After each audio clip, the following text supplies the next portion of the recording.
Good afternoon, YouTube. How's everybody doing this wonderful day? Kind of disregard the hat.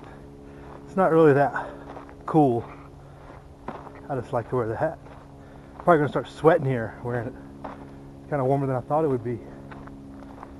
Probably up close to, it's got to be into the 40s. It's been pretty chilly earlier in the week. It was 12 this morning. Definitely needed the hat. But anyway, some discussion to bring to the floor today. Somebody has to explain to me. I don't think you don't have to explain it to me. Maybe I'm trying to explain it to other people. Maybe I just want people to go through the thought process in your mind and figure it out for yourself on how the police forces in this country are trained and operate. We had this case just recently with Mesa, Arizona, where the police officer went to trial, was found not guilty of all charges when he shot an unarmed man in a hotel room who was basically completely compliant and unarmed. But yet, you have a guy who sets off a pipe bomb, has a suicide vest strapped to him, and the cops manage to arrest this guy. You know, when you go through your escalation of force and deadly force training, there's levels of application. Once that guy shoots off a round or blows up a bomb, deadly force is authorized. He is a known threat. He is trying to harm people. But yet they manage to wrangle him up, arrest him, take him in, etc., etc. You know, all touchy-feely, you know, all nice-like. Meanwhile, another guy's begging for his life in a hallway. And if you haven't seen the video, you really got to go watch it for yourself, I guess. It's one of those things people never believe it until they see it. But a guy gets executed in the hallway because the cop's nervous.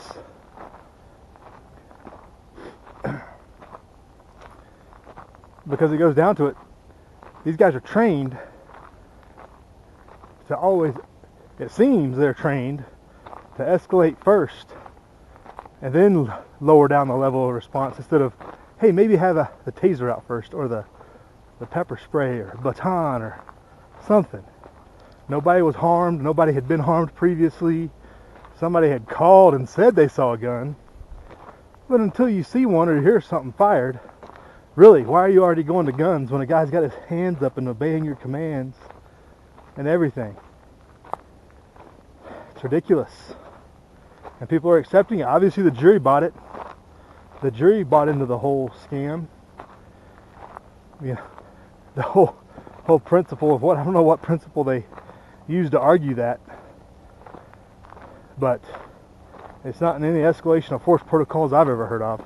Once that guy puts his arms up and he's compliant, you should transition to a different form tool, like a taser or something. It's ridiculous. But yet when a guy's out, you know, you're cleared hot, take out the subject who's trying to kill people, but yet they take that guy in. Don't make no sense, people. Don't make no sense. Somebody had mentioned that maybe the Port Authority, which is in New York, is the guy that pulled that guy in. Maybe they're better training. Possibly. Mesa, Arizona is not exactly a podunk town where people don't get training. Pretty much everybody nowadays, no matter what size of force you're on, gets some pretty high level training. And deadly force is one of the first things when you go to any academy that's covered. So just ponder on that a bit. Maybe get back to me, but it's a further example of the degradation of the mentality of our servants. Also another story to mull over, put in your brain housing group, I guess, a little bit. See if it makes sense to you, or see if it means to you what it means to me. So up here in north of Reno, or wait, I think it's north of Reno, in Washoe County, either way, the school district is looking to put in a new school. They got to buy, more space, they got more growth, etc., etc. That's not the issue. the place they're putting this land is public land. So the BLM's going to go into an agreement with them and lease it to them. So the people that can't own land, other than for specific purposes outlined in the Constitution, have control over this land, and they're going to lease it back to the people who actually have claim to it, and then they get the option, BLM claims, they have the option to buy it if they want later in the future. When did BLM buy it from the state of Nevada? When did the state authorize the legislative purchase of that? And was it used for a specific purpose authorized? I didn't see it. The twisted turns of our system, folks, is destroying us.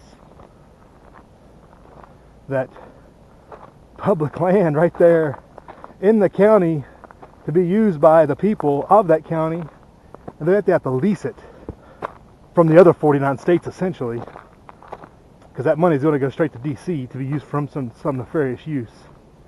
They're going to lease it with the option to buy later their own land. Don't make no sense, people. Don't make no sense at all. But how have you been doing? Hope everybody's doing good, preparing for Christmas, all that other good stuff. Y'all be safe out there. Live free.